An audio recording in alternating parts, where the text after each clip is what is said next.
Welcome, everyone, to SI Media with Jimmy Traina. Thank you for listening. We have an All-Traina Thoughts episode. I'll get into why in a little bit. For joining me for the full show, back after a week on the bench from WFAN Radio and SNY TV in New York, with one new eye, my buddy Sal Licata. Sal, how are we feeling? Pretty good, thank you. I must say that I look forward to doing this every week with you, but this week I really am looking forward to it because I know we both have a lot that we want to get into. All good though so far with the new eye. A couple of weeks we'll get the next eye done, so we're okay. All right. We will get into we'll do a full recap of your surgery. Yeah.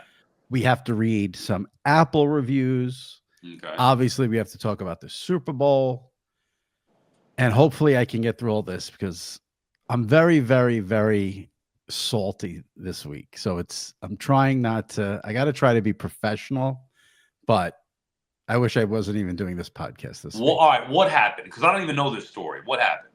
It's not just, it's not a story per se. It's just last week was an adventure in booking the podcast. I was basically in tears at one point because you get no's, you get people who don't write back, then you get a yes, but then someone you asked previously says yes, and you juggle and all this. So last week was just very stressful. Now it worked out in the end because I ended up having, a great episode with Troy Aikman and Seth Rollins. But then I knew this week was going to be even worse than last week because this is the worst week to book the podcast. Because every NFL person is in New Orleans and they all give you the whole I'm too busy spiel. And then the game's on Fox, and Fox isn't letting anyone from that crew do interviews. Can't get Burkhardt, can't get Brady. So the network that has the Super Bowl, you can't get their people on. And like throughout the season, I've had everyone. I've had Tirico, Buck, Aikman, Nance, Romo, but you can't get the Fox people and they have the Super Bowl. So that sucks. And I tried to get a couple of guests this week. Some people don't write back. Some people say no. I had someone booked. They canceled. So then what happens is I almost said the C word with the Y at the end of it. So I get salty. And then I'm just like, well, I'm not booking anyone and I'll just do All-Traina Thoughts. So that's what happened because I can't deal with it. Plus, it's a horrible week. There's no juice for the game anyway.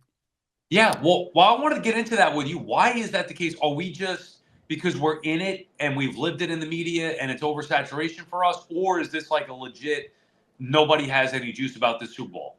Well, there's no juice because usually you want a team to root for. No one outside of Philly is rooting for the Eagles and their fans. And then you have everyone who's sick of the Chiefs. Like if this would have been Bills Lions, right? I think you'd have nonstop talk about it. I also think the Super Bowl was hurt by the Luka trade, which has dominated the sports world completely since. What about the layoff? I know that obviously they've had the week layoff, but to me, it just as the years go on, I hate it more and more. They shove football down your throat for 18 weeks. Sunday, Monday, Thursday, Saturday, Sunday, Monday. And then it's the playoffs, which are great, championship Sunday, and then nothing for 2 full weeks ahead of the biggest game of the year. I don't think I think if anything, that would be a teeny tiny factor. I really think the factor is the teams. Okay. Because if you had, let's say, even the Bengals, people outside of Cincinnati would want to root for the Bengals. Underdog story, Joe Burrow. Nobody's rooting for the Eagles outside of Philadelphia. They're not a team anyone is really latching on to. Right. The fans are animals. You see the video, every week there's the opponents, their fans are getting beat up and berated. So no one wants to root for them. Head coach unlikable.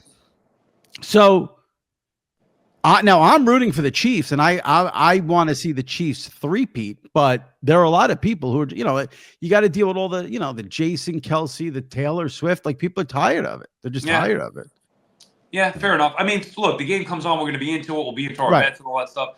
I thought about that. It's an impossible spot. I don't want to root for the Eagles, but I certainly can't root for the Chiefs to win again. So there you go. You're a perfect example. Right. I'm going to root for my bets.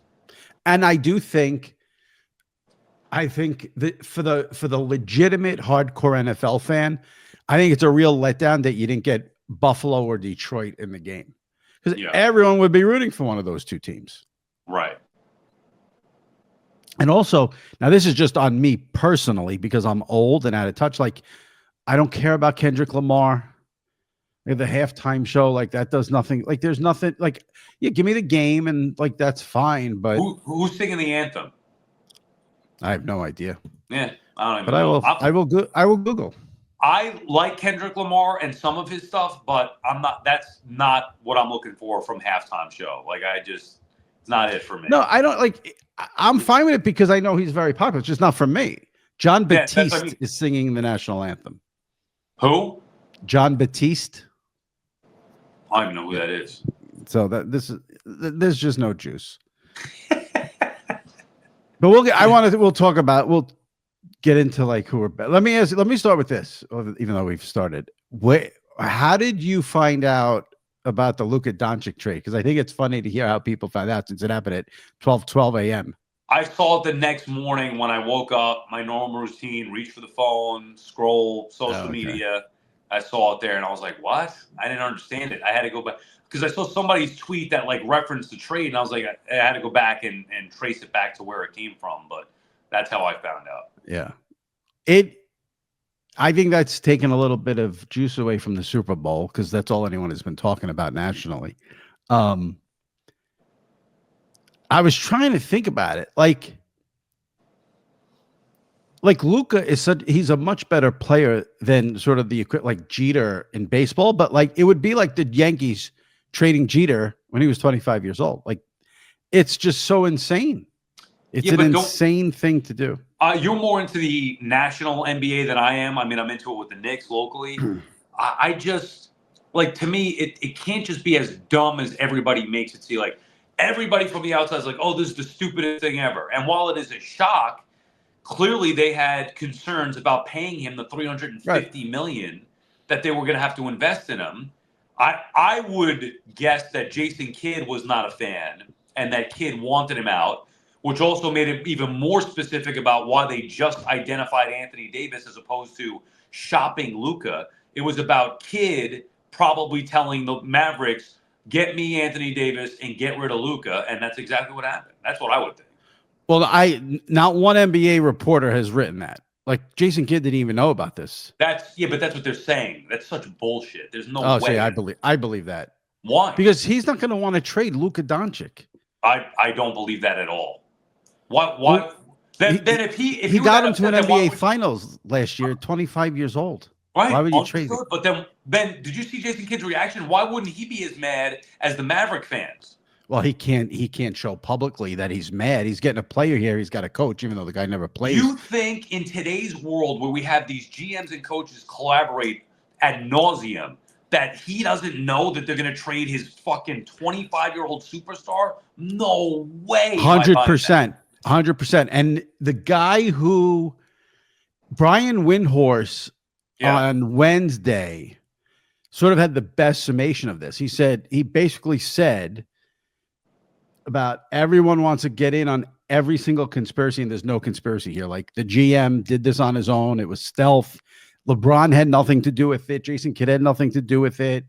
I think the max contract, the $354 million or whatever it was the factor here.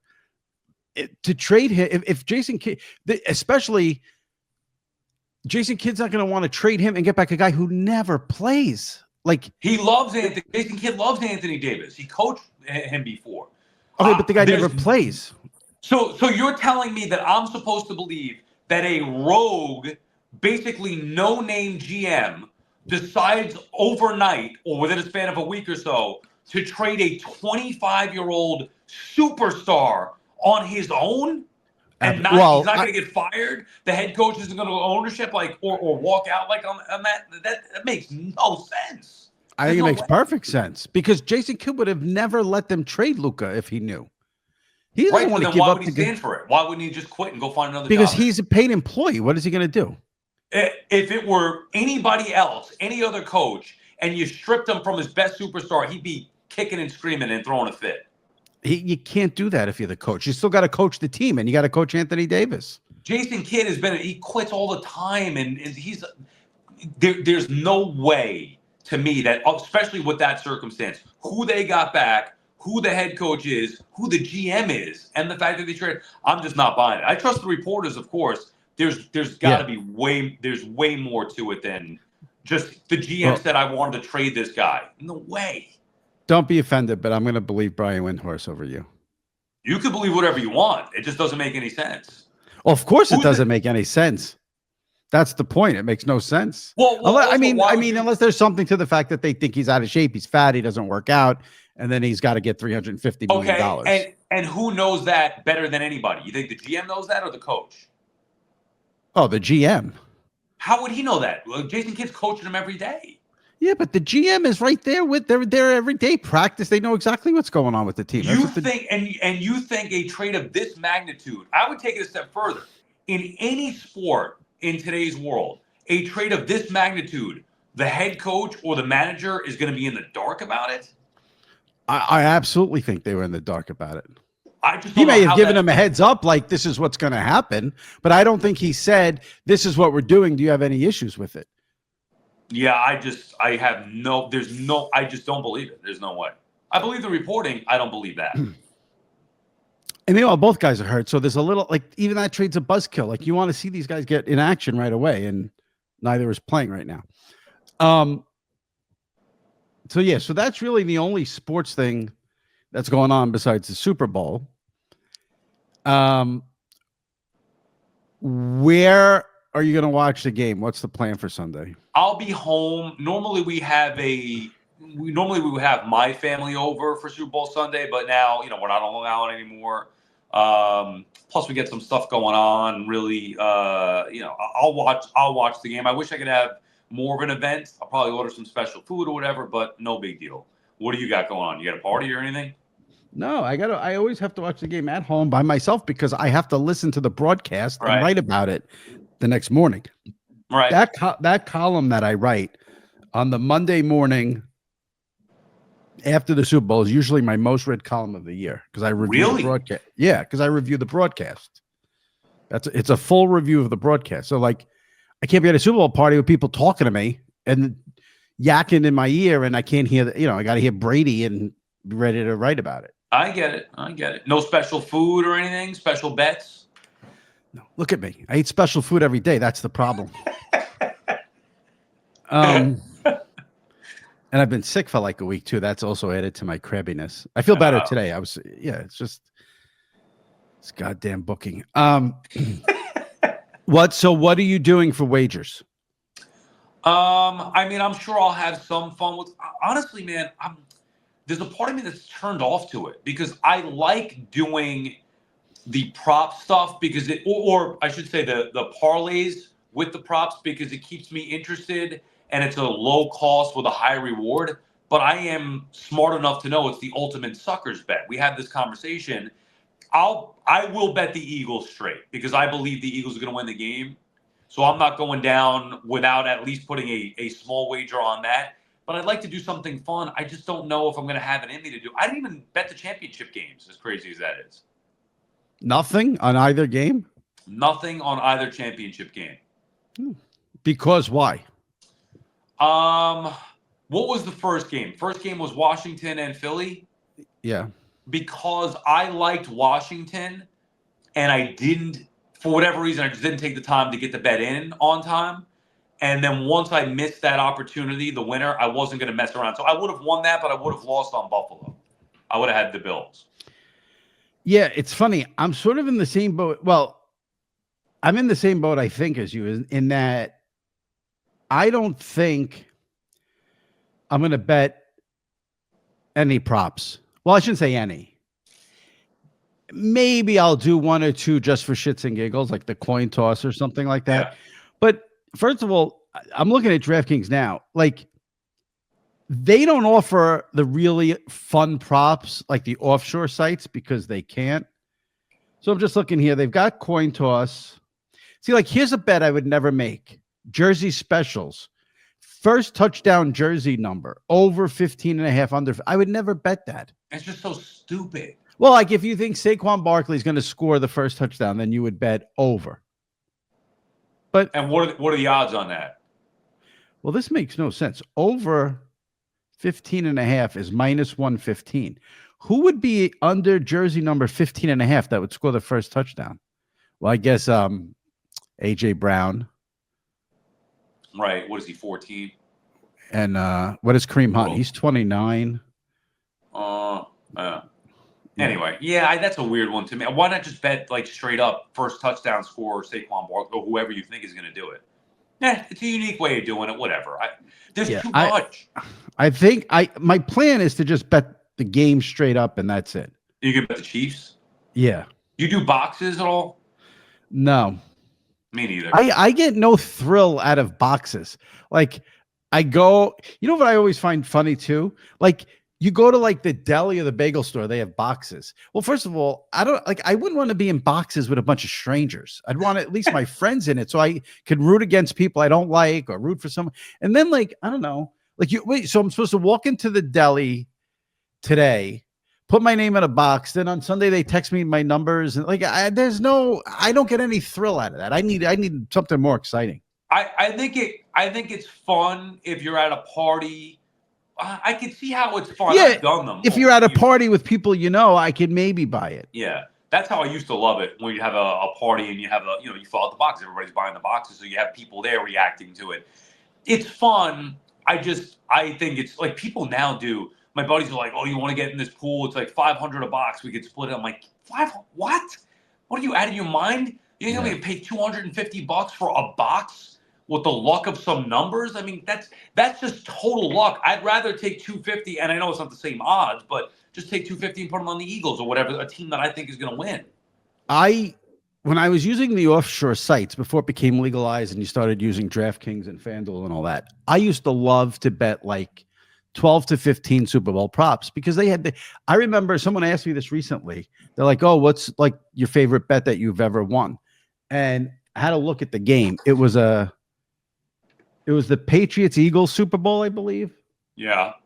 And I had a bet, will any kicker hit the crossbar on a kick or upright? And I had yes. And Gostkowski for the Patriots hit the upright. It was the euphoria and the rush when I won that bet is off. So, but they don't offer those things on DraftKings. It's pretty. So I'll just bet the Chiefs, and I got to listen to every word Burkhardt and Brady says, and that's going to be how I watch the game. One last quick thing on that. I also don't like the way the props skew the way I watch the game because it does no matter what. I'm looking at Dallas Goedert and seeing how many catches or how many yards he has. And it alters the way you watch a game. So the game of this magnitude, you want to do that on a Monday night or Thursday night, whatever. But on the Super Bowl, I don't want to be sitting there pissed off or excited just based on Travis Kelce's receptions and yardage. Yeah, I mean, I don't know. I sort of can manage, but like I said, I don't. I'm like depressed that it's the last game too, so it's almost like, But we'll see what happens.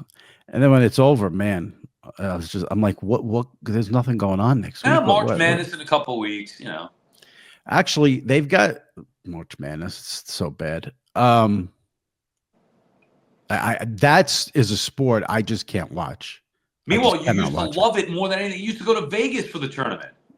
Yeah, but now none of these players stay, so you don't know who's on what team. And when I do watch it, because I do end up watching the tournament, because like if you're a living, breathing American, you got to watch the tournament. So I enjoy those days because I spend them with friends. I meet my buddy Diesel, we go to the main event, whatever, we're there all day, and I enjoy it. I end up betting the games, even though I don't know who's on what team. But watching those games is brutal. They are so bad. The quality of play is so bad. Every game has 50 missed layups, 5,000 missed free throws. The quality is horrific. So, but it's March Madness. It's tradition. It's Americana. The best app for your big game party is actually on your phone. It's called Underdog. Underdog is the best place to cash in on all your takes during the big game. Which players are going off and which ones are ice cold? Make your entries in just a few taps. With their Pick'em game, you could win up to 1,000 times your money just by choosing higher or lower on player stats. You can do yards, touchdowns, interceptions, and much, much more. They've got all your favorite leagues, teams, and stars to choose from, and you can cook up some entries for a shot to win real cash prizes while you watch the big game. Every dog deserves a second chance, and with Underdog Rescues, you can get your money back and receive a promo if an early injury causes your entry to lose. I've been enjoying using Underdog this whole season, and for the big game, I think I'm going Saquon Barkley lower on rushing yards and touchdowns. We heard Troy Aikman on SI Media with Jimmy Traina says he expects the big game to be very, very low scoring. That means clock moving a lot, maybe not as many possessions, and with Barkley playing so well this postseason, everyone's going to be all over the Saquon Barkley higher play. I will go lower. Underdog is the best place to play Pick'em. Download the app, sign up with promo code Sports Illustrated, and deposit now to get up to $1,000 in bonus cash instantly. That's promo code Sports Illustrated. Must be 18 years or older, 19 years or older in Alabama and Nebraska, 19 years or older in Colorado for some games, 21 years or older in Massachusetts and Arizona. And you must be present in a state where Underdog Fantasy operates. Terms apply. Void in Colorado. Concerned with your next play? Call 1-800-GAMBLER or visit www.ncpgambling.org. In Arizona, call 1-800-NEXT-STEP or text NEXT STEP to 53342. In New York, call the 24/7 Hope line at 1-877-8-HOPE-NY or text HOPE-NY. What I'm looking forward to is next Sunday, the week after the Super Bowl. NBC, it's a 3-hour special from 8 to 11. They're having a 50th Saturday Night Live anniversary special. I'm looking forward to that more than the Super Bowl. That's this following Sunday? Correct. And it's live, 3 hours. So I'm assuming Live. like Sandler and Will Ferrell and all these, everybody's going to be back? I would assume. Okay. Yeah. Did you see that Saturday Night Live movie that they made? It's on Netflix now? Yeah, we've talked about that. I saw it in the movies. Oh, and you liked it or no? I liked it. I didn't think. Now, I think this is what I said at the time. Not a great film. Like, it's not like, oh, this is a great movie. But I thoroughly enjoyed it, found it amusing.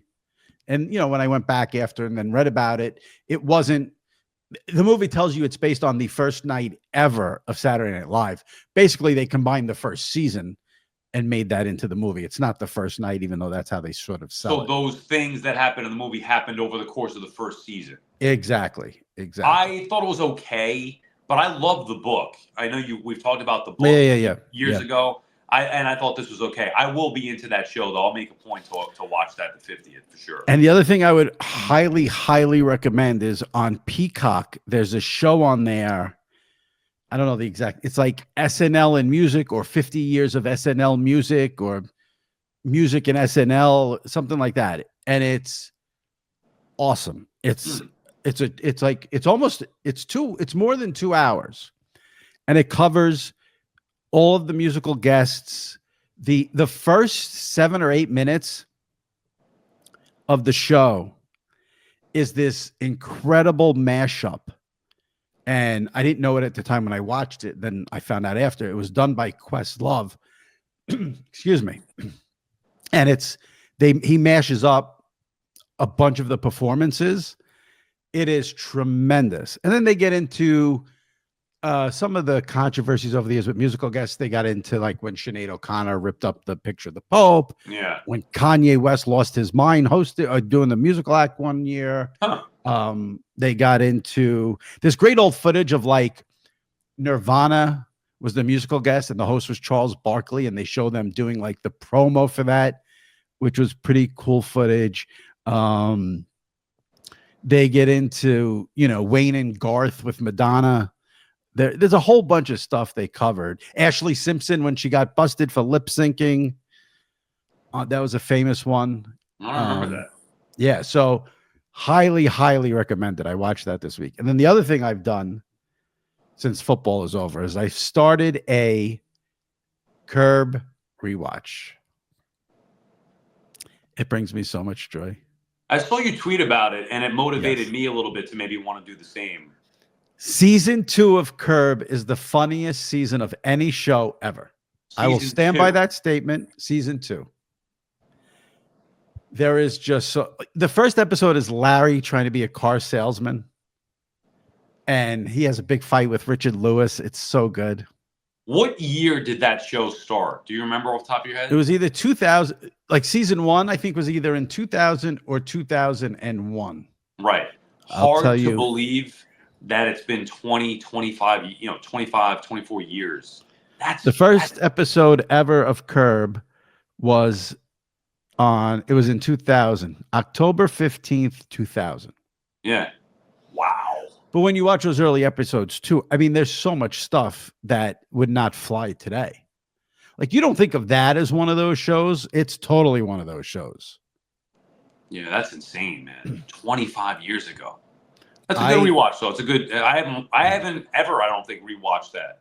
Well, and if I would say this, if someone out there, you or whoever, doesn't want to do a full rewatch, just watch season 2. That's it? Well, I'm saying if you don't want to do a full rewatch, it's a lot of effort. I wanted to go rewatch. I don't know if I did this. I might have done this. The Seinfeld season, because I was reading that Michael Richards That's book. season 7. Yeah. Yeah, I think I did do that one. But the early stuff I haven't seen in years. I would say, if you ask me, is that the shrimp boat? Is that season 2? The shrimp incident, yeah, with the guys, yeah. Go buy yourself a fucking shrimp boat, like. And then that has great stuff with Jason Alexander and Julia Louis-Dreyfus that season. Oh, I don't remember that. Okay. Well, one of the all-time greatest scenes in the history of the show is him and Jason Alexander have a fight over. They were supposed to have a meeting at Jason Alexander's office. Larry gets there. He's all disheveled because he was trying to fix a flat tire because the guy Thor, the wrestler, slashed his tire. So he gets into the office. He's a mess. So they can't have the meeting. And then Jason Alexander's like, well, just come back tomorrow. And Larry's like, well, you're supposed to come. You should come to my office tomorrow. He's like, well, I came here today. He's like, but we didn't have the meeting. And there's a whole argument about who should go to which office. And then in that episode is, I think it's one of those things that maybe it just hit me. I don't know if anyone else feels this way, but he has a scene with Wanda Sykes, where he's driving and he sees her walking. She's on a walk and he's driving and he turns to her and he's all smiles and happy. And he goes, I know that tush anywhere. And he keeps driving. And then she comes over and she's like, is that how you talk to a lady? The ass is very personal, Larry. And you're over there. Hey, assy, I know your ass. It is I cry when I watch that scene every time. So that's in there. My favorite scene, you can tell me what episode or what season this is. The Irv Schwimmer voicemail with the car accident. Yes. Is that season 1 or 2? It's got to be early, right? No. You with David Schwimmer, that season when they do the producers? No, where Larry is calling Irv Schwimmer, who right. he's leaving a voicemail and he gets into a car accident. He's like, oh fuck. Yeah. And then at the end of the episode, Irv Schwimmer leaves him a voicemail. Right. That's good. I forget the details of it, but I just remember that scene was one of my favorite scenes of all time. In the first episode ever, because like I said, I just did the rewatch. In the first episode ever, Larry calls Jeff from his car. And this was no iPhones. This was like the big brick phone that was in your car. And he's on speaker. And Jeff says, do you want to play golf tomorrow? And Larry goes, I have to check with Hitler. And all of a sudden, Jeff's parents are in the car and they go, what? Hitler? Who's he calling? And he's like, why am I on speaker? Get me on speaker. You're supposed to tell me I'm on speaker. That scene doesn't even happen today because they wouldn't let on a TV show. If you called someone Hitler, they would like cancel you. So like, it's just, oh my God, it's so good. Those early seasons, but like season 1 is great. The 2 best seasons for me are season 2 and season 7, which is the Seinfeld season, which you mentioned. Right. But because of the whole Seinfeld thing, and that was done so perfectly. Yeah. But those early seasons, oh my God. It's crazy to me that I actually like it more than Seinfeld, but the season 2 is the funniest season of any show ever. That's my stand. All right. Let's get into your cataract surgery. Yeah. Okay. Scale of 1 to 10. 1 being no problem, 10 being sucked badly. How was it? The whole experience. You mean like the whole procedure you're talking about? Everything? Everything from start to finish, from when you make the appointment to get the surgery to when you get home. Yeah, I would say I was expecting it to be a 15 on a scale of 1 to 10, and ultimately it turned out to be like a 7. Now, you and I are very similar. I've never had a surgery before, ever in my life. I've only once been put under, and that was for an endoscopy, which is not a surgery. They just evaluate your stomach, whatever. That was a couple of years ago, so I'm relatively new to this. So I was terrified of having a surgery. I think parents and grandparents and hospital beds and death, and then here I am putting the cap on and the stuff and all that. Now, the more pain in the ass was the prep, going to the doctor's office, having to go to this place and have more eyes to get prepared for it. You got to get medical clearance for it. So that's why I have it a higher grade, like a 7. The day of wasn't bad, other than like the fear.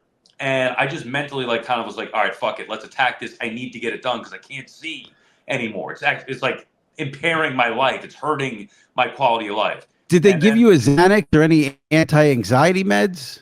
No, I mentally just had to suck it up. And then the worst part about it wasn't even the surgery, although I'll tell you that in a second. Like there's before you go in, they had to put what they call like a suction cup on your eye. Yeah, dude. And I feel over your eye or on your eye? No, on. Like open your eye, you're going under this thing of lights, they put this little thing on it. Yeah. And then you feel it and they start like they're like electric moving my chair up to this thing that's sitting right there. And I'm thinking, if you don't stop this, you're gonna blow my eye out of its socket. But they did, and I had I'm with you. I would normally be freaking out. I relaxed, I trusted it. She's like, wow, you did so well. Like, and then during the surgery, I was a little out, not totally out, but I remember feeling them. Oh, I could remember feeling something in my eye, and I was talking, saying like, is everything okay? And she's like, no talking during the surgery. And then they must have put me out after that, and that was it. Wow. There's a lot going on there. And this is only one eye. So now when you have to get the other eye, that'll probably be a breeze. Well, this one was tricky because of where it was. Everybody hears like cataract surgery. It's common, no big a deal. It's not common in a 45-year-old, number one. Number two, where mine was tricky because if something went wrong, it could have punctured something else, and then it would have been a longer recovery. So there were risks there that were greater in mine. The left eye should be easier. And now that I did it, the recovery wasn't bad. I had to wear the patch for a half a day. The next day I went back. She took it off. Oh, so that was a sympathy post on Twitter where you made it look like you were basically... Well, that was right after the surgery. Yeah. That was the I thought you might come on today with the patch. No, that was the day of... And that was like half hour after the surgery.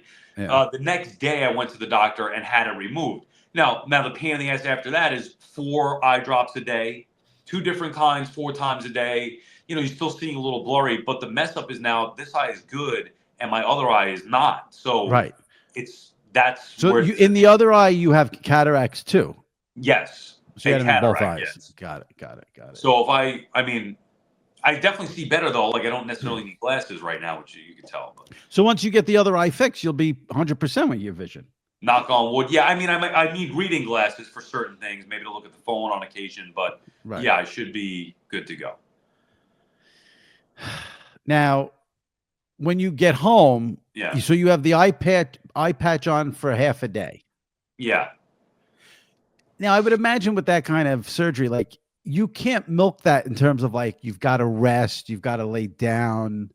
Like you're not getting a ton of sympathy, I'm going to guess, from family members. And not really. Although when the doctor said this was a very difficult surgery and we're happy everything went well, my wife was like, whoa, like I don't think she expected that. And she did say I can't like bend over and look down because it can't be stitched. So you have to like give it natural time to heal. I can't bend over. I can't exert myself. No straining, even when you're going to the bathroom. Can't strain, like none of that. Even now? Now? Yeah, I see her tomorrow for a recheck and then she'll like give me the newest update, but no working out, no like bending over or straining. I shouldn't be picking up the dog or my daughter or anything like that. So really? Didn't need bed rest. Like I was fine. I was walking around doing stuff, but. Well, that's interesting. I'm just saying, if you have a doctor saying this is a very, what was the quote he said? Very serious surgery? Yeah. What did she say? It was a very what surgery? Difficult. Or what I say. Yeah, I think I used that. It was a difficult surgery. Yeah. When those words come out of the doctor's mouth, you need to use that to your advantage. Yeah. I'm going to go on the chair and I gotta recuperate from this. Leave me alone. Here's the issue. My mother was at our house for the whole week. A whole week? Yes.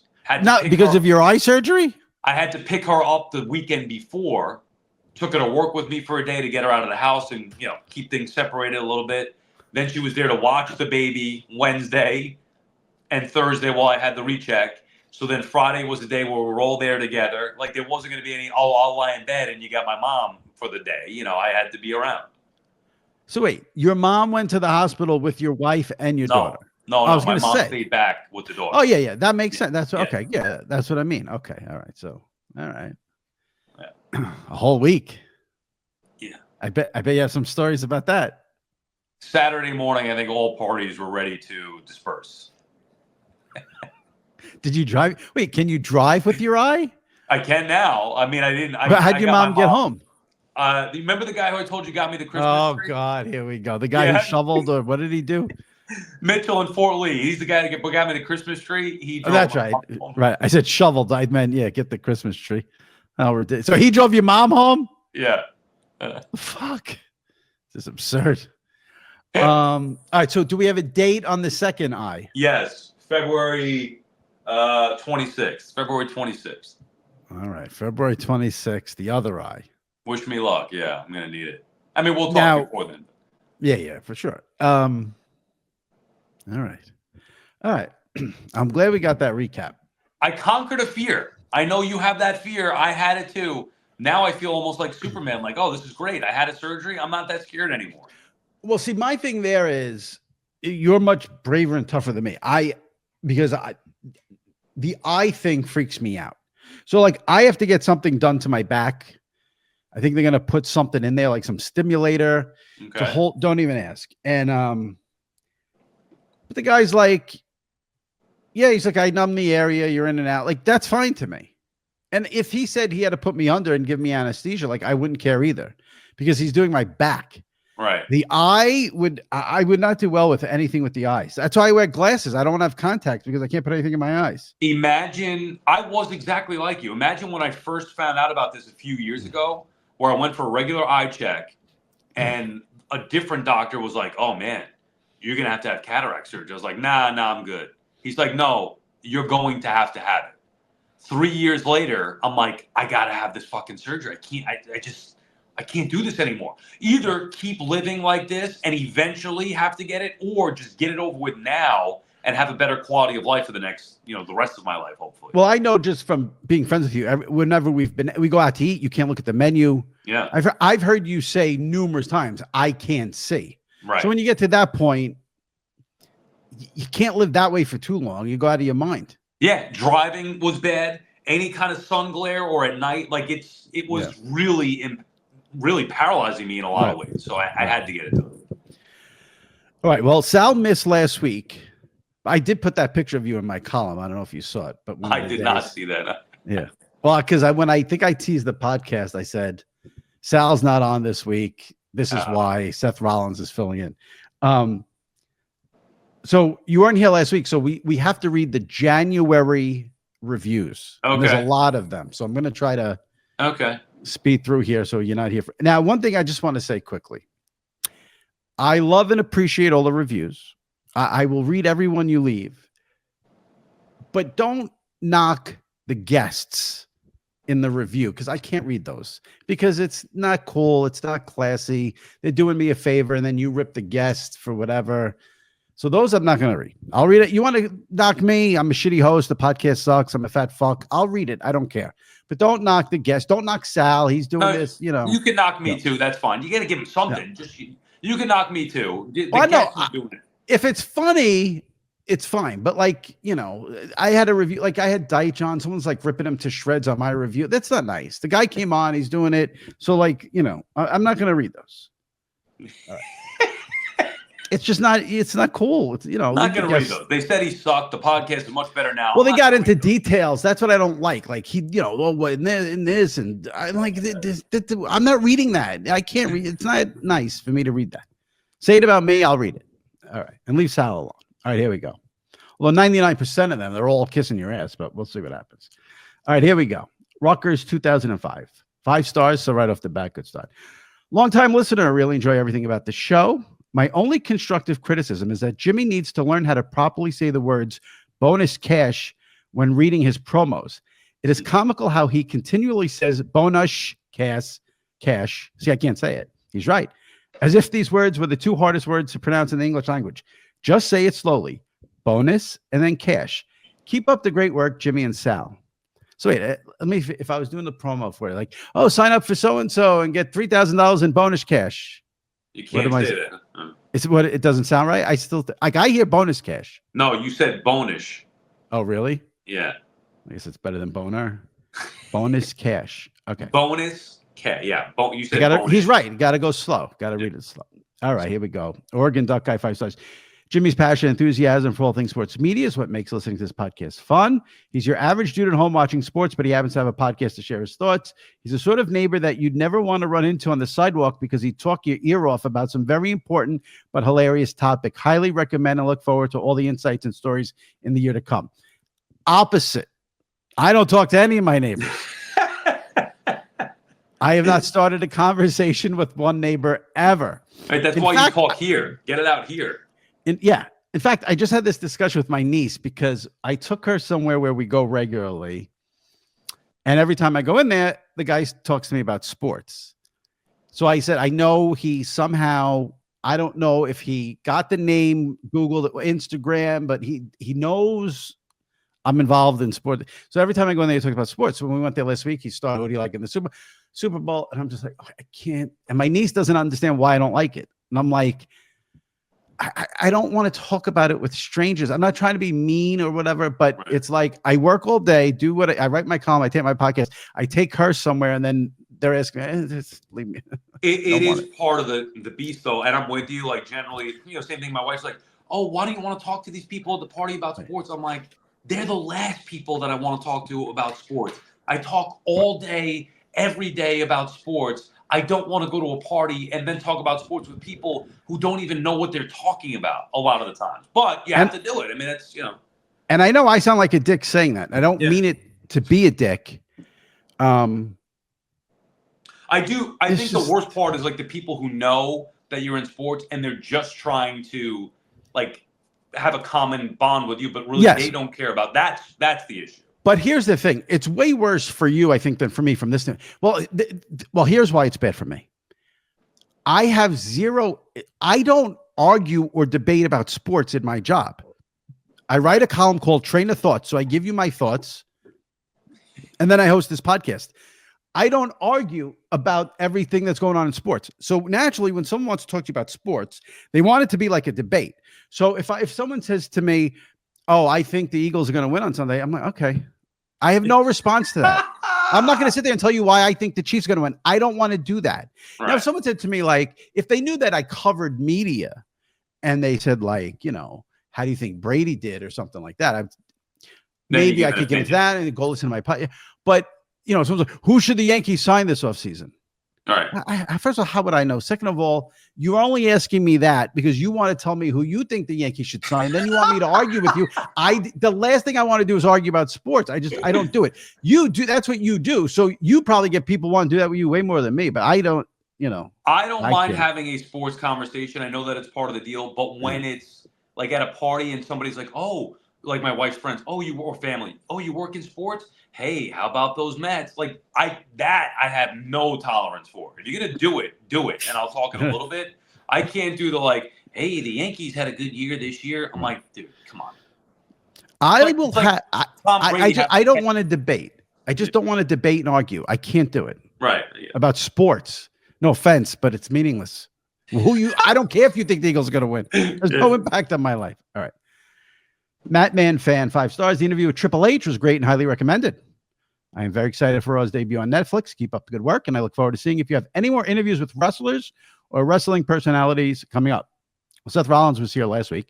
So if you missed that, check that out. Morgan WH05. Hey, Jimmy, love the show, but there's one guest that I've never seen here that we all need. Ernie Johnson, especially with everything happening with Warner Brothers Discovery and the licensing deal. I'd love to hear Ernie on the show. Keep up the great work. I'll be waiting for that notification. Ernie was on once, I want to say in 2020, I think maybe in the COVID year he was on. So he has been on, but I will absolutely get Ernie on again this season. I know when the future of Inside the NBA and all that was up in the air, he wasn't doing many interviews. Charles is all over the place, but Ernie lays low. So we'll get him on before the season ends. Late Night Bry, 5 stars. Hey, Jimmy, I'm a loyal listener. Really enjoy the podcast, both the guest interviews and Train of Thoughts with Sal. I also love Seinfeld, Curb, and the non-sports TV references. Iron Eagle is fantastic as always. NFL, NCAA, hoops, Greg Gumbel tribute, hotel tips, TSA stories. Please don't let a calendar year go by without Ian. Keep up the great work. Still looking to go to Maureen's Kitchen. It's a little far from me, but I know it's worth it. It absolutely is. Now, where is he at? He didn't say where he's from. Oh. When you've come back here to like pick up your mom or whatever, have you made any pit stops there? Nah. Okay. Bad job by you. Yeah, I know. I got to go there. I haven't even been staying. I haven't been back in a while. During football season, it's basically been a non-starter. So maybe I'll go there Super Bowl Sunday because you got to kill the day. It could be a good Maureen's Kitchen, Smithtown, Long Island, best breakfast place in New York. Okay. Amy R. Chapman, 5 stars. I think Sal is getting a bad rap on not liking sports. If anything, Jimmy seems to be a bit narrow with sports. On your year-end pod, you said you didn't like the Olympics, WNBA, and a few others. You should absolutely go beyond NFL, college football, basketball, wrestling, and on occasion baseball. You're such a good interviewer that I know your listeners would enjoy media figures from other sports. I guess that's a nice compliment. Yeah. I'm a good interviewer. But the problem is, if I don't know the sports, I can't have the people on because I'm going to sound like a fool. Yeah, I mean, there are ways to do it, though. You just learn from them and then the audience as well. My question is, where are we getting that what do you mean bad rap? I don't like sports. Who says I don't like sports? Oh, the reviews. That's what we've been going through this for months with because you said you didn't watch this. You said you don't watch that. You said it with the college stuff. People were getting on me for how do I not know college? Who says I don't like sports? I mean, well, baseball, I think what they mean is you don't like sports outside of the New York stuff. Okay, well that's a big difference of saying Sal doesn't like sports versus I only watch New York sports. Like I'm into the Knicks in the NBA. Yeah, well, the context was left out of the comment. Yeah, which is a pretty big deal. I know that this is a national podcast. Well, you said you didn't watch something, and then you said you didn't watch something else, and people are like, I don't know. Yeah, well, I mean, there might be another one coming up like that, but we'll see. M. Silver's 1979. Hey, guys, it's been a while for me to write a review. Just want to say the Train of Thoughts with Sal segment is appointment listening. Sometimes I will skip the main guest, but I never miss Train of Thoughts. Question for you guys. Do you see a day where some network adds Mina Kimes to one of their booths? She does some Rams preseason games with Andrew Siciliano and Andrew Whitworth. Not exactly a fish out of water scenario. Who's going to take the plunge? Networks are not going to put a non-ex player in the booth. Really? I don't think they will ever do that. Like I've written, I'd love to see Schrager get a crack at calling games, but the networks want ex players in there. That's who they want. They want someone to do, look at the cover 2 and, this down lineman dropped back and then he zone blitzed and blah, blah, blah, and whatever. See, I think the Dennis Miller hire was ahead of its time. And I feel like we would, as consumers, be better off with a personality in the booth, along with a good play-by-play guy and a great analyst. If you had a personality in there, I think it would be a great booth. Well, I think you're going to get a lot of that with the alternative broadcasts, like the Manning cast and stuff like that. But you're like Sunday at 1, they're not going to put someone who didn't play in the booth, unfortunately. Maybe not. The Dennis Miller thing, though, at the time was shocking. Crazy. Yeah. Yeah. But I feel like now, and maybe it wasn't the right guy for it, right? Even then, but I feel like now, look, it's tough to find these people, but I do think, for example, let's just say Stephen, the guy brought up Mina Kimes. Okay, whatever. I'm not that familiar with her. Let's say Stephen A. Smith or Mad Dog was on the call. Like, you wouldn't want that? I would, but they're not going to do that on the traditional telecast. They'll do that on a, all all these places now do the, CBS does the Nickelodeon thing. ESPN has the Manningcast. They can put it on. ESPN has 50 stations. I don't think you're going to get that on a regular, because the NFL approves the booths. Right. They have a say in it. So, all right. Mike Mac 27, 5 stars. One of my favorite podcasts for years. I used to complain about the wrestling, but it grew on me and actually got me to start watching again after 20 years. Wow. I hope Chris LeGentle is listening. Did you hear that? I got someone to watch your company. My favorite segment is with Sal, and you can tell those two are real friends. As his friend, can Jimmy please tell Sal? See, this is what I mean. Someone's knocking you, but this one will do. As a friend, can Jimmy please tell Sal he's on television and to stop wearing the same awful gray pants and ratty sneakers on every baseball night in New York? How is it possible to wear the same pants on every show? See, I don't want to read that. I look like an asshole reading that. No, I'm glad that you brought that up. It's just factually incorrect. I wear different pants every show. So I would never wear the same. I mean, I have multiple. Let's say I have 4 pairs of jeans that are in the rotation, and I rotate them. And well, he's saying you wear the gray ones way more than the others. Is that true? They're similar. There's one that's blue, but it kind of looks gray. Then they're black, but it kind of looks the same. And then there's a lighter one. It's in the same color family, but there you go. Yeah, all right. And the shoes are different. I rotate 2 different pairs of shoes. Also, he said, quote, ratty sneakers. They are not ratty sneakers. They are expensive shoes, I might add. But not only that, okay, fair enough. You're entitled to that. Here's the thing. I'm not on SNY for my physical appearance in any way, shape, or form. I am on to entertain and give you my sports opinion. So I don't know why you give a shit what I'm wearing, but I'm not there for that. But thank you. Fair enough. It's a good answer. It's a good answer. And people think only women get this stuff in sports media. Yeah. Look at Sal. There you go. I'm glad you brought that out. All right. With his ratty sneakers. MJJ, Knicks, Giants, Yankees, 5 stars. Best episodes are the ones with fellow media writers. I love the analysis of announcers and analysts. Thank you. Ross McLockness.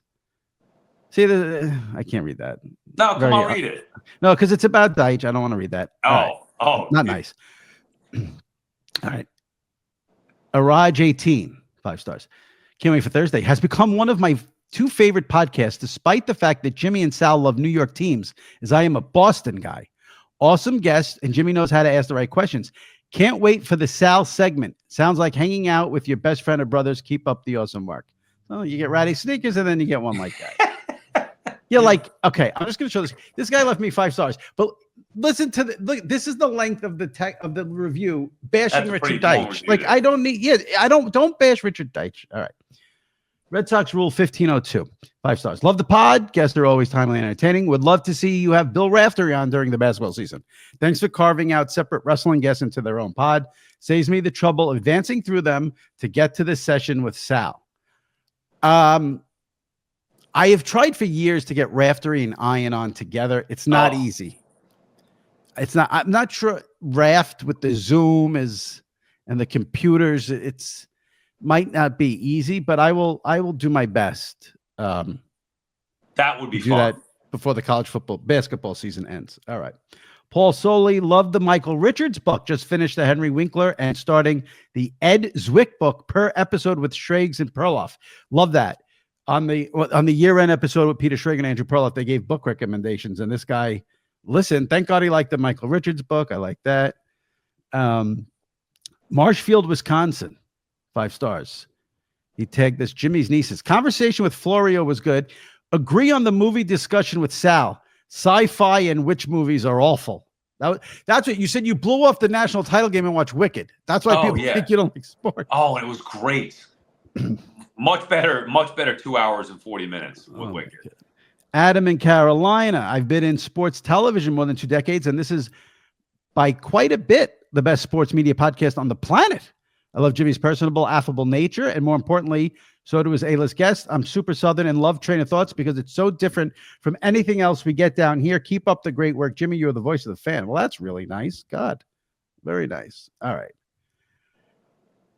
Marmer Life. I am a 54-year-old who grew up with Imus in the morning. Wait, I'm not listening to that. Wait. What? No, I'm going to read that. Oh, God. Big Mac 0623.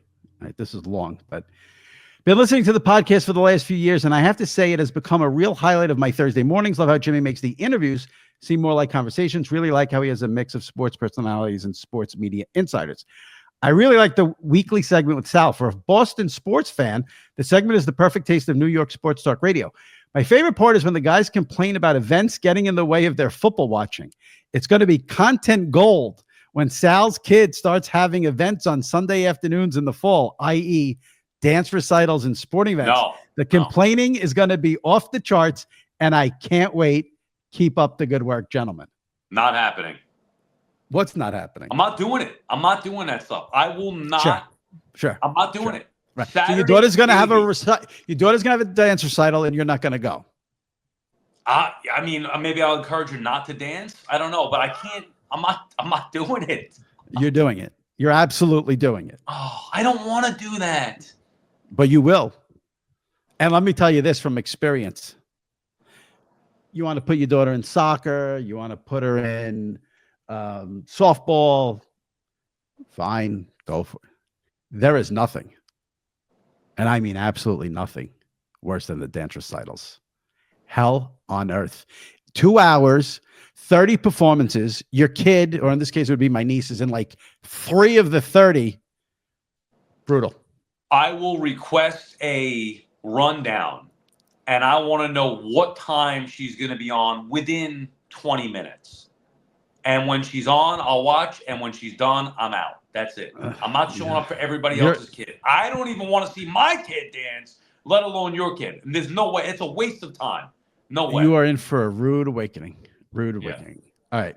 Intel 1 2 3 and Ty 1 2 3. Love your show. Listen religiously every week. You keep mentioning that the Super Bowl is not a real game and that the season ends with the championship games. I know that the Super Bowl is a lot of hype, but once the game starts, isn't it like any other game that both teams want to win? Might as well enjoy it since it's the last time you'll be watching a football game for a while. Yes, for the most part, once the ball gets kicked, it is a regular football game. However, there is one difference. In the regular season, in the playoffs, they don't have 4-hour halftimes like they do in the Super Bowl. So that makes it not a real game to me.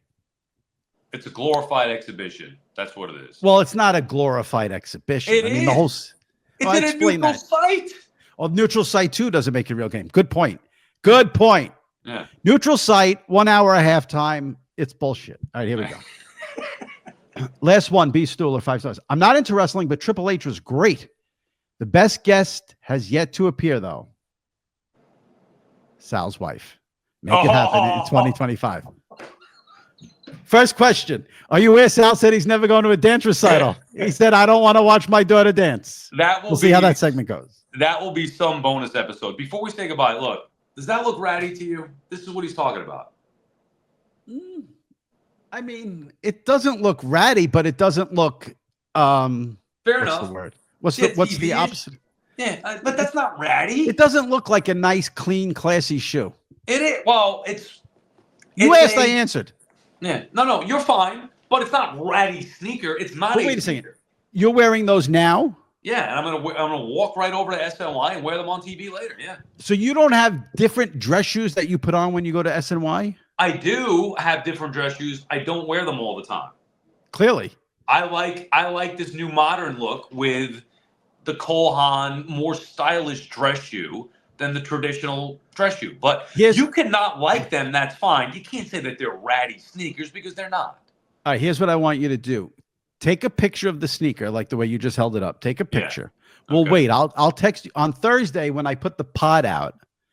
I want to tweet that picture and we'll see what people say, if it's ratty or not. And we'll explain that they have to listen to this segment in order to. Okay. I'll get on. All right.